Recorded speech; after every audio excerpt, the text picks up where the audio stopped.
Mike Tomkins is president of the Australian Climbing Association Victorian branch.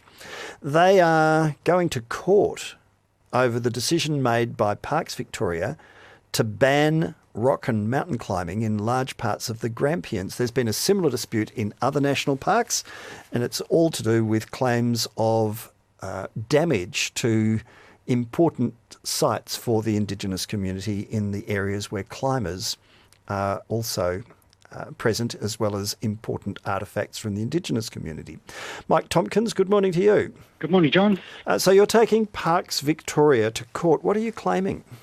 We've written to Parks Victoria and we're claiming that the determinations that they've made over rock climbing in certain locations of the Grampians are invalid because those determinations have been made in a way that's incorrect under the law. And incorrect in what way specifically? They've regarded climbing as a sport, and climbing isn't a sport with competitive rules and people competing against each other with prizes and everything like that. Climbing is actually a recreation, much akin to bushwalking, and they've got it completely wrong in that side of things. They've also unfairly excluded a single user group from a location, whereas other groups such as tourists and bushwalkers can go into those locations, and they're actually at risk of causing similar or worse damage. There's been some argy-bargy between members of your association, or can I call it the climbing community on the one hand, and Indigenous representatives on the other. They claim that some of your people cause irreparable damage to important sites. What's your response? Parks Victoria are having something of a bureaucratic nightmare over all of this situation, John. They've claimed that climbers have done some drilling into paintings and putting graffiti on the rock. Those things have been proven in recent months to be untrue, and Parks Victoria has left that sitting in the public domain.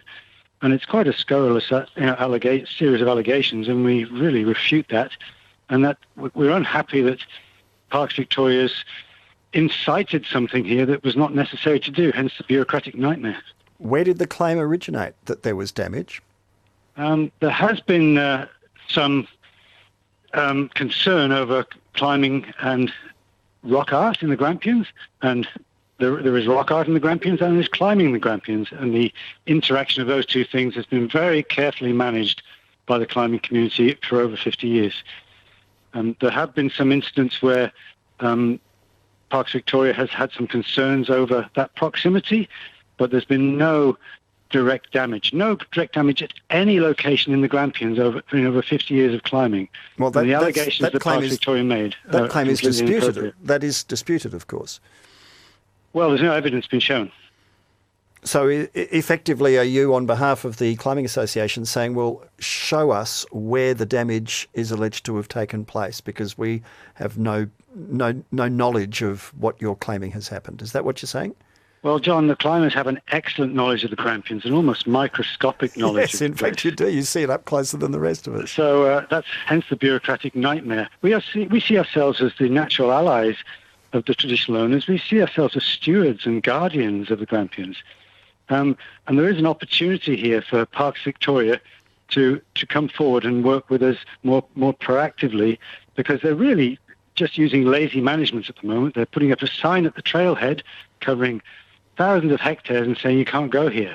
And that's not acceptable from a park manager. We need a proper granular approach. All right, well, let's wait and see exactly what transpires here. We've heard your side, and thank you, Mike Tomkins, President of the Australian Climbing Association of Victoria.